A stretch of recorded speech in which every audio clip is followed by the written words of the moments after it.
Everyone is clamoring to the fact that the egg salamander had the wise idea to essentially fuse Sonic and Blaze's dimensions together. Now, obviously that would refer to Sonic and Blaze's spatial and temporal dimensions that quite literally houses their world, right? Well, duh. Except for the fact that some people think that it scales higher than 4D for some reason because of this scan right here. Now, this is me generously assuming that this scan canonically takes place before or during the same time of Sonic Rush, and if it doesn't, then I don't understand how y'all are trying to say that this was created during that time. But even then, this is a tesseract. Basically, take a cube and extend it into the fourth dimension. That's a tesseract. Now, Sonic fans then proceed to say that because this exists inside of Sonic's universe, and also the fact that Sonic's universe has linear time, well, essentially that would make this a 5D universe, if you were fucking stupid and didn't actually read this comment. In this issue, it is openly explained to us by Tails that Eggman created a pocket zone that he can manipulate the laws of physics in. It still follows the rules and abides by the properties of 3D space and 1D time. This is a classic reduction fallacy, oversimplifying something higher dimensional into normal 3D terms,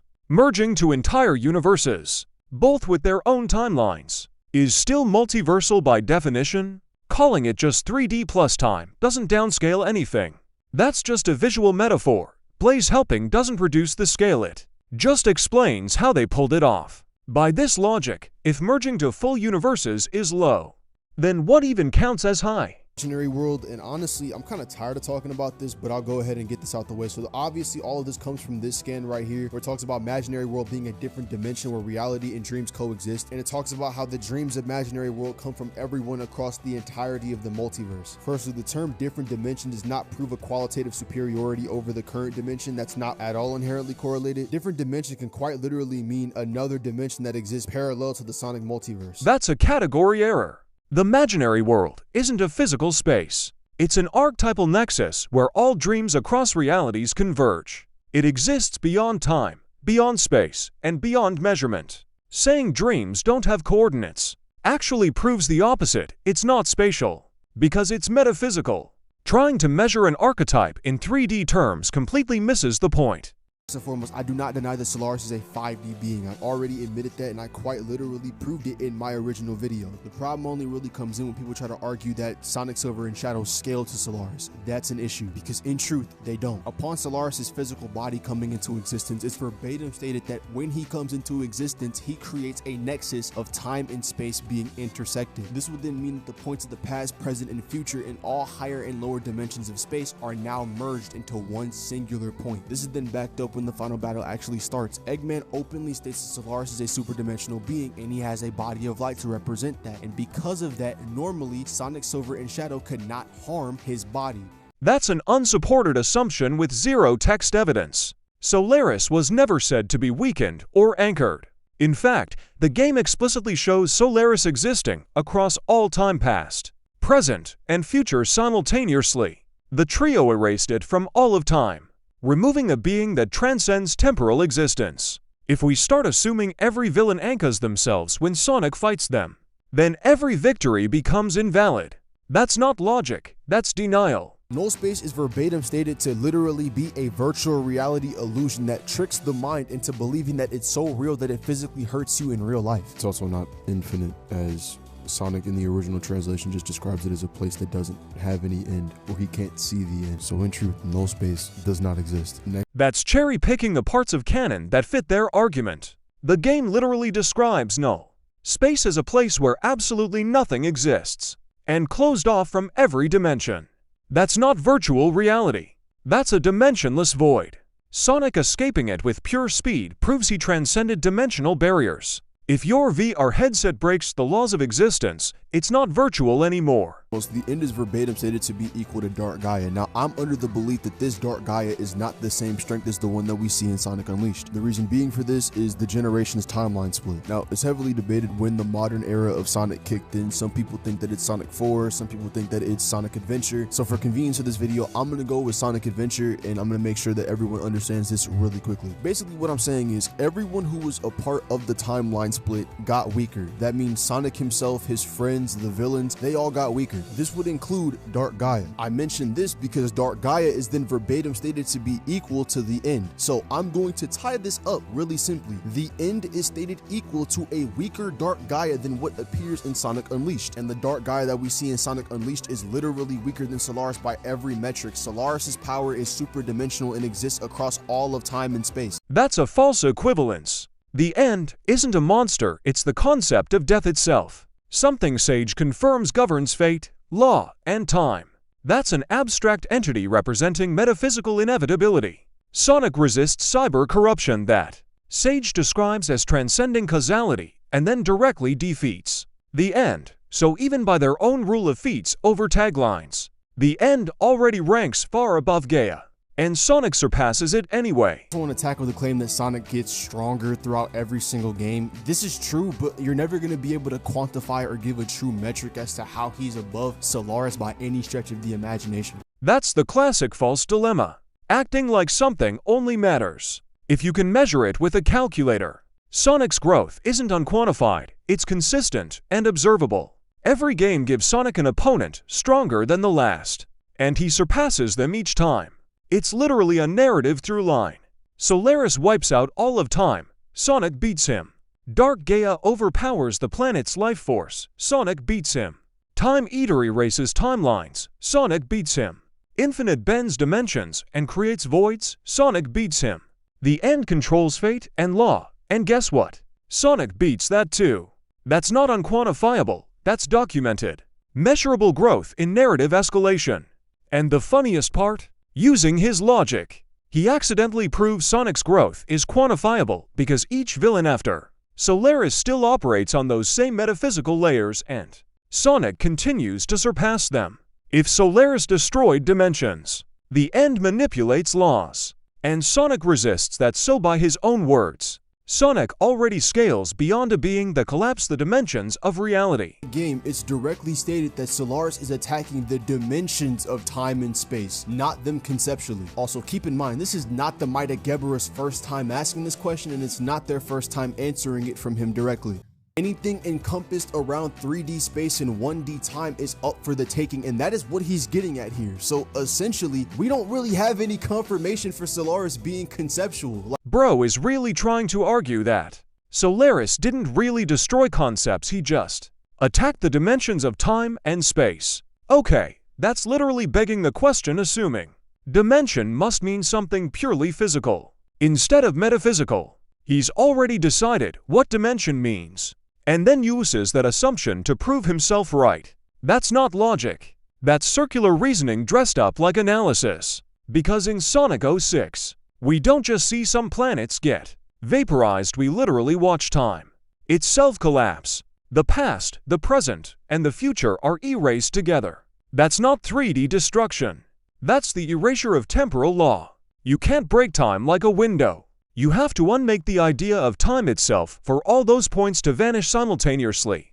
And here's where it gets funny. Calling that 3D destruction is like saying deleting a timeline isn't deleting time. It's a contradiction. Time isn't a place, it's the conceptual framework that connects cause and effect. If you erase all points of time, you're not breaking matter, you're deleting the existence of sequence. That's metaphysical, full stop. So when the dude says Solaris didn't do anything conceptual, he's basically ignoring the whole premise of the story. The game shows and explicitly states that all of time and existence were gone. And Sonic, Shadow, and Silver didn't just reverse that. They restored the concept of time and reality itself. That's not 3D geometry being fixed. That's metaphysical recreation. White space is the area left behind after the Time Eater consumes the flow of time in that specific area. There's also statements of it being timeless and spaceless, but I'm gonna explain what that means in context because some people seem to think that it's either zero-dimensional or outerversal, but this place being without time and space doesn't really debunk anything, and I'll tell you exactly why. Because linguistically speaking, you can be without something and that thing not be non-existent. I'll give you a prime example. My phone in front of me right now, if my phone were to break, I'm existing without my phone. phone. Like, my phone is not in a working state, therefore I'm without it. However, it still physically exists. It's just not working. It's not processing. It's not flowing. So the same thing would apply with the time aspect. Time exists, it's just that it doesn't flow and it's not going. And this is backed by multiple statements. Multiple. So in truth, white space is just another fodder realm that gets classified as Outerversal for no true reason. This guy really says without time and space doesn't mean it's a void. It just means time's flow is frozen. That's a non sequitur and a straight-up misunderstanding of basic logic and language. The phrase without time and space literally means the absence of time and space, not paused, not frozen, but gone. When something is without something, it means it lacks it entirely. Saying without time and space means they just stopped working is like saying a car without wheels can still drive if it's just standing still. That's not clever interpretation, that's denial. In Sonic Generations, white space isn't a frozen timeline.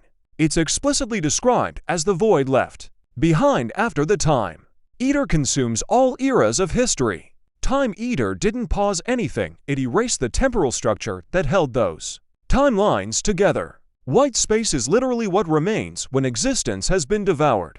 It's a zero-dimensional void, an empty canvas where even time and spatial relationships no longer exist. The background is white because there's nothing, no coordinates, no motion, no passage, no form.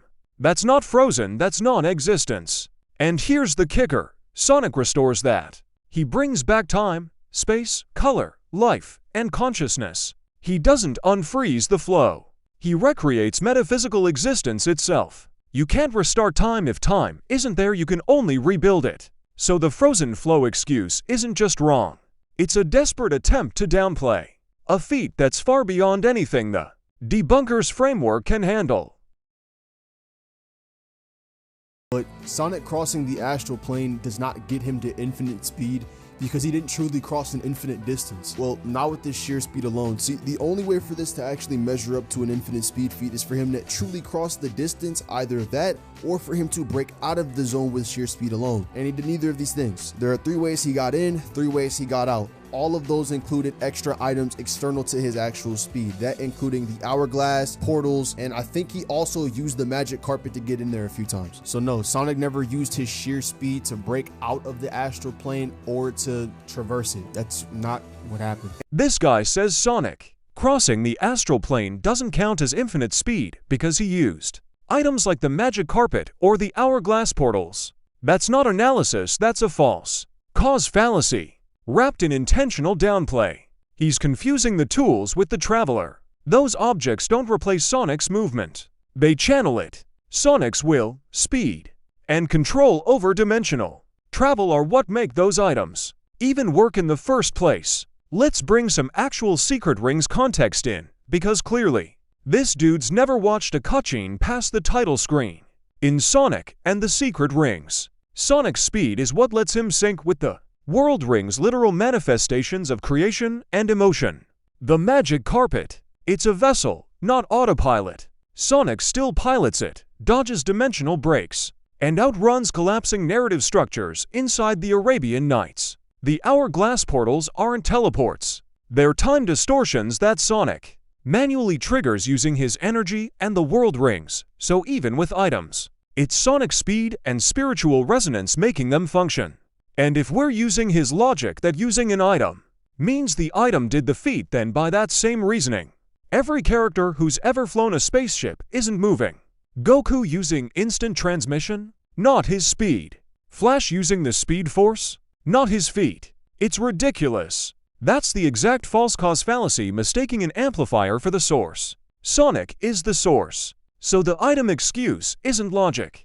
It's damage control. Sonic's speed feats are narrative constants backed by direct gameplay and story. Every dimension crossing, every temporal breach, every impossible movement, it's Sonic doing it. The tools are just his way of interfacing with worlds that don't even obey physics. So to the guy saying it doesn't count because he used items, bro, that's like saying Michelangelo isn't an artist because he used a brush. The brush didn't paint the masterpiece he did. So, in conclusion, Sonic isn't slowed down by tools. He's the reason they work. His speed operates on a level that bends time. collapses dimensions, and transcends metaphysical layers. The astral plane feat still stands. And whether he's running, flying, or rewriting the laws of reality, Sonic is still Outerversal.